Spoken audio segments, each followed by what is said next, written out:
Depois de contratar Merentiel, o Palmeiras segue em busca de um camisa 9. No vídeo de hoje do canal do Nicola, trago atualizações sobre essa história.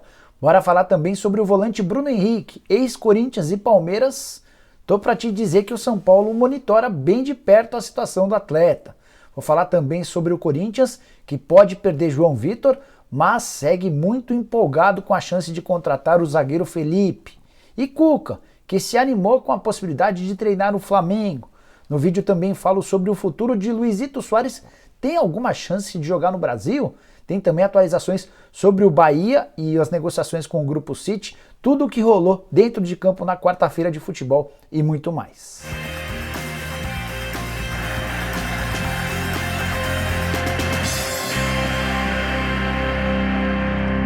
Fala aí pessoal, sou Jorge Nicola, bem-vindos a mais um vídeo do canal e sem perder tempo algum, quero contar que todo esse conteúdo é um oferecimento de 1xBet, casa de apostas esportivas que é parceira do Liverpool, do Barcelona, do Chelsea, entre outros clubes, e nessa quinta-feira tem 3 jogos com cotações legais. Queria contar que Atlético Mineiro e Del Valle se enfrentam na Libertadores da América e se você apostar na opção acima de 3 gols, pode pegar R$ 2,23 para cada real apostado. Já no confronto entre São Paulo e Wilstermann, também apostaria nessa alternativa, acima de 3 gols, para embolsar R$ 1,86 para cada real apostado. Temos ainda União Santa Fé e Fluminense, jogo na Argentina pela Sul-Americana. O empate paga R$ 3,12 para cada real apostado. O que você está esperando para acessar agora mesmo o site da 1xBet? O link está no comentário fixo, acesse. Faz seu cadastro e começa a apostar. Não se esqueça de utilizar o código Nicola para ter 100% de bônus no valor do seu depósito. Bora começar com o giro de notícias que tá bem legal. Primeira informação é sobre a 777 e o Vasco. A 777 não vai apresentar proposta definitiva até o dia 21, ou seja, até esse sábado. Era o prazo inicial para a apresentação dessa proposta. A 777 está terminando a due diligence, que é uma grande investigação, e promete para a próxima semana a apresentação oficial dessa proposta. O projeto segue de pé, torcedor vascaíno não precisa ficar preocupado. Bora falar sobre Toró. Muita gente ao longo da quarta-feira especulou que o São Paulo ofereceu um contrato ao atacante e ele não quer renovar com o tricolor. Não é bem essa a história. O vínculo do atacante com o São Paulo termina em dezembro, mas até esse momento o São Paulo não apresentou uma oferta ao Toró, porque está avaliando se vale a pena ou não mantê-lo para a próxima temporada. Bora contar também que o Palmeiras Sub-17 fez 5-0 no Atlético Mineiro em Minas Gerais, partida em Belo Horizonte, válida pelas quartas de final da Copa do Brasil da categoria.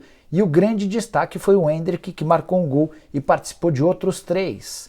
Para completar o giro de notícias, contar que as conversas entre Corinthians, Internacional e Bruno Mendes avançaram durante o fim de semana, mas o acordo ainda depende do retorno de Duílio Monteiro Alves às atividades. Ele estava até quarta-feira na Argentina, desembarcou nessa quarta e a partir de hoje deve retomar as conversas com o Inter para tentar sacramentar a ida do zagueiro em definitivo para o Colorado. Bora falar também que aquele papo que surgiu no programa do Nicola, muita gente perguntando que o Felipão, técnico do Atlético Paranaense, teria pedido a contratação do Luan, meia do Corinthians, não é real. Mas uma curiosidade, mandei mensagem para o dirigente do Corinthians para perguntar sobre essa história e a pessoa respondeu da seguinte maneira: Deus te ouça, só para vocês entenderem se o Corinthians anda animado com o Luan. E para fechar, quero falar sobre Paulo Guerreiro, que não joga desde a temporada passada. Ele desembarcou nos últimos dias em Lima, capital peruana, e por lá estão especulando a possibilidade de ele se acertar com o Alianza Lima. Guerreiro caberia no seu time do coração? Use o espaço para comentários e comenta. Bora de falar sobre os brasileiros que estiveram em campo nessa quinta-feira na Libertadores e na Sul-Americana, começando pelo Santos, que venceu com gol aos 56 minutos do segundo tempo. O único gol da partida anotado pelo Lucas Barbosa numa vitória fundamental para a classificação do time. O Santos enfrentava a União La Calera, que era o líder do grupo. O empate persistia até os 55 da etapa final em cobrança de falta e rebote. Lucas acabou dominando do peito e fazendo o gol da vitória, que deixou o Santos muito perto da classificação. Basta vencer o Banfield na última rodada para assegurar a manutenção do primeiro lugar e a passagem para a próxima fase. Também nessa quarta-feira tivemos o Palmeiras vencendo por 1-0 o Emelec, jogo na Libertadores da América em casa, mais um gol do Danilo. O Verdão dessa maneira se manteve com 100% de aproveitamento, é o único da fase de grupos da Libertadores com tal aproveitamento. Já o Atlético Paranaense fez 2-0 no Libertad dentro de casa, outra vitória extremamente importante. Gols marcados no segundo tempo, primeiro pelo Coelho, depois pelo Canóbio. Com o resultado, o Atlético pulou da última colocação para a segunda e só depende de uma vitória na rodada final para assegurar sua passagem para a próxima fase. Fortaleza foi outro que venceu por 2-0. Foi até o Peru, enfrentou o Alianza Lima e com gols de Moisés e Pikachu, Fortaleza se manteve vivo na briga por uma vaga no mata-mata. Só que para isso, nessa quinta-feira, o River Plate precisa vencer o Colo-Colo em casa por 2 gols de diferença. Com esse resultado, Fortaleza poderia jogar por um empate contra o Colo-Colo no Chile na última rodada dessa fase. Agora trazer novidades e atualizações sobre Bahia e o Grupo City. Durante o programa do Nicola dessa quarta-feira, conversei com uma pessoa super por dentro das negociações e ela trouxe detalhes importantes. Assegurou que Bahia e Grupo City já estão repassando os documentos do contrato para os departamentos jurídicos, análise de minutas do contrato e a tendência é que em 2 semanas o Conselho Deliberativo do Bahia seja convocado para apoiar, para analisar e votar a respeito da transformação do clube numa SAF em parceria com o Grupo City, ou seja, os últimos detalhes desse acordo estão sendo sacramentados. Como é que vai funcionar? O Grupo City vai desembolsar 250 milhões de reais que vão ser utilizados ao longo dos tempos para o pagamento das dívidas do clube. Embora também exista a promessa de um investimento de mais 350 milhões de reais no departamento de futebol, o Grupo City vai assumir 90% das ações, o Bahia vai ficar com 10%. Só para completar essa informação, foi trazida por um jornalista que cobre o Bahia de perto, o Márcio Martins afirma que um dos pequenos pontos que ainda emperravam o anúncio dizia respeito ao pagamento da comissão para Paulo Pitombeira, empresário de futebol responsável por aproximar o Bahia e o Grupo City. O pessoal do Grupo City não gostaria de pagar os 4% de comissão. A tendência é que esse valor fique sob responsabilidade dos dirigentes do Bahia. Agora falar sobre Bruno Henrique. Contei para vocês que o volante que vive os últimos dias do contrato com o Al Ittihad não descarta a possibilidade de atuar no Brasil. E no vídeo que eu gravei perguntei se ele caberia no seu clube do coração.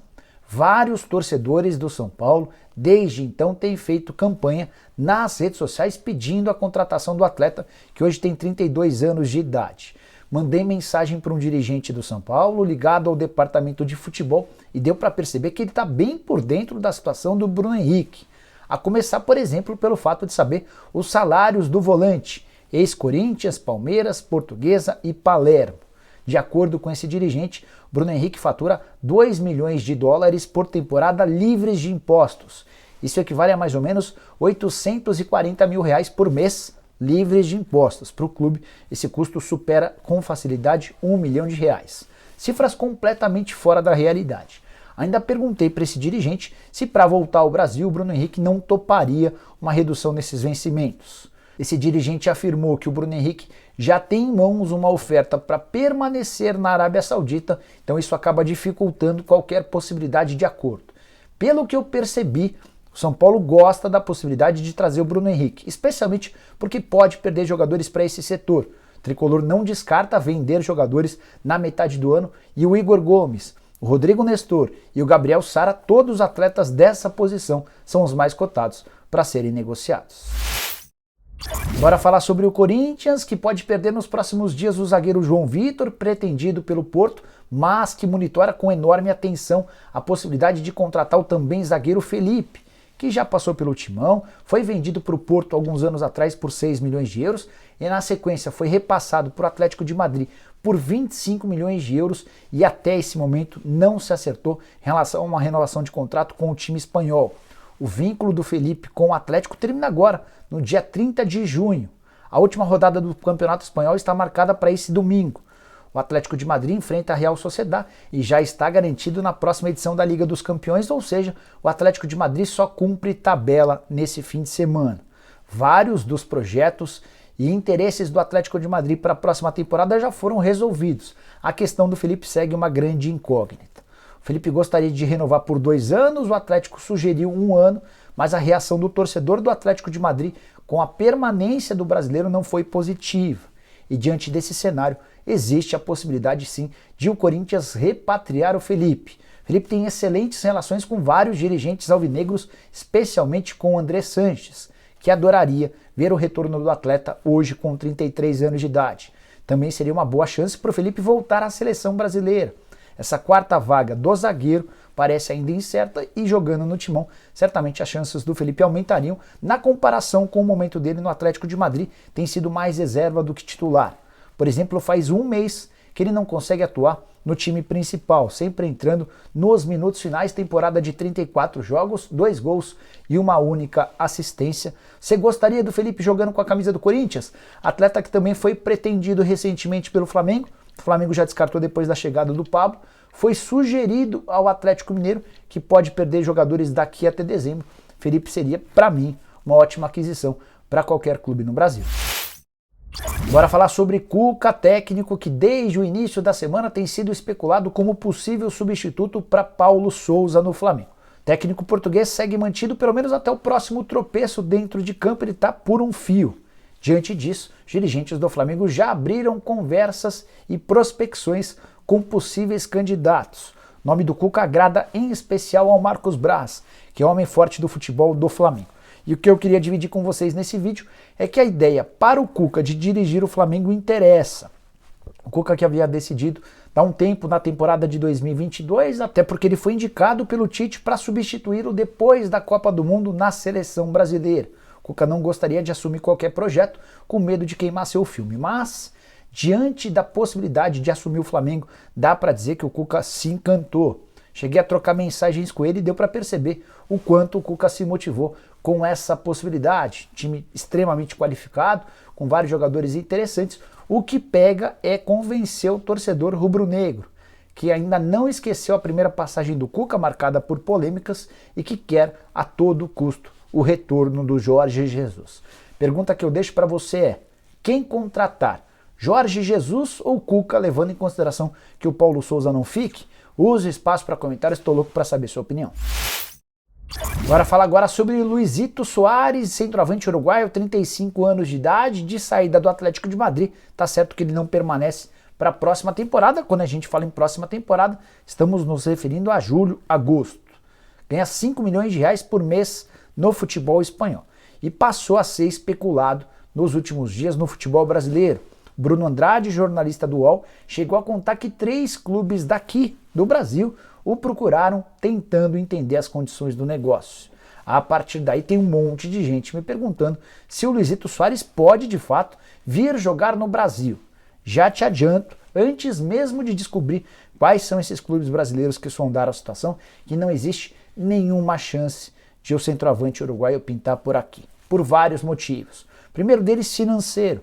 É impossível pagar aquilo que o Luizito Soares pretende continuar ganhando. Depois, por causa da concorrência. Aston Villa da Inglaterra, Inter de Milão da Itália, além do Sevilha da Espanha, são pretendentes na contratação do centroavante.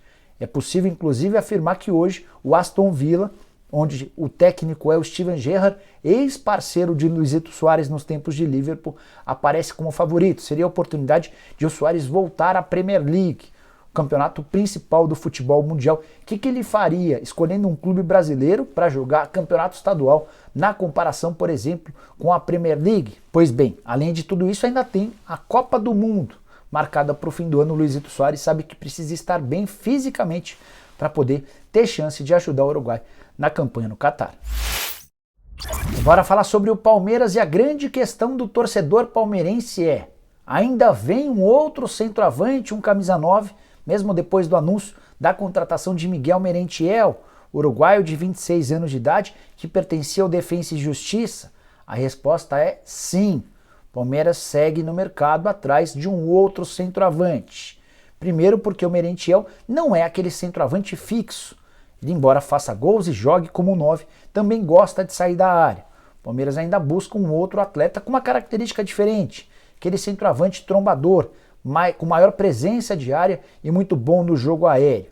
A dica foi dada pelo próprio técnico Abel Ferreira depois da vitória por 1-0 contra o Emelec na entrevista coletiva no Allianz Parque. O Abel lembrou da característica do Merentiel, falou que é um jogador que também cai pelos lados do campo e seria importante ter um jogador mais centroavante. Advertiu também que o Palmeiras perdeu 3 centroavantes desde a temporada passada. Saíram o Luiz Adriano, o William Bigode e o Daverson, que não tem sido mais utilizado, embora o contrato só termine agora na metade do ano. Em compensação, o Palmeiras contratou um único jogador, o Rafael Navarro. O Merentiel vai se juntar a ele e serão 2 centroavantes. Na balança, de acordo com o Abel, ainda há um débito de um jogador que precisa ser pago em breve. A janela de inscrições só reabre em 18 de julho. Até lá o Palmeiras tem tempo para encontrar esse centroavante. Um dos atletas que eu posso assegurar que está em negociações é Carlos Vinícius. Conversei com o empresário dele na semana passada e esse empresário me assegurou que um dos dirigentes do Palmeiras entrou em contato para dizer que o Verdão não havia desistido de sua contratação. Carlos Vinícius, que quase foi contratado no mês de abril, o que pegou na oportunidade foi a questão salarial e o pagamento de uma comissão. Se o Carlos Vinícius aceitar baixar sua pedida e esse problema relacionado a empresários for solucionado, ele pode trocar o PSV para onde está emprestado por mais um ano pelo Palmeiras para jogar a reta final da Libertadores e todo o segundo turno do Campeonato Brasileiro. Bom, pessoal, eram essas as informações que eu queria dividir com vocês no vídeo de hoje do canal do Nicola. Quem curtiu, deixa like. Se você ainda não é inscrito no canal, aperta o botãozinho vermelho de inscreva-se. A gente volta à tarde com mais informações e tem programa do Nicola a partir das 7 da noite. Abraço, tchau!